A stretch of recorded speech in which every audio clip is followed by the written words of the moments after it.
हामी चाहिँ अहिले मुगलिनमा आइसक्यौँ। यहाँ चाहिँ एकदमै यो मौसमले गर्दाखेरि एकदमै गाह्रो भइरहेको छ बाइकहरू चलाउनु पनि।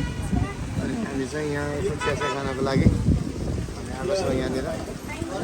फर्किँदैछौँ हामी चाहिँ अब अन्तिम ट्राभलको अन्तिम डे हो हाम्रो यो सँगै बस्ने होइन।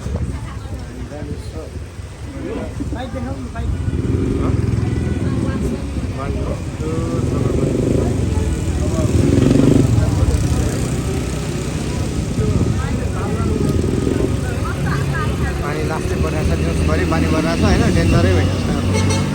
यता मुगलिनबाट नारायणघाट जाने बाटो चाहिँ बाटो एकदमै क्लियर छ।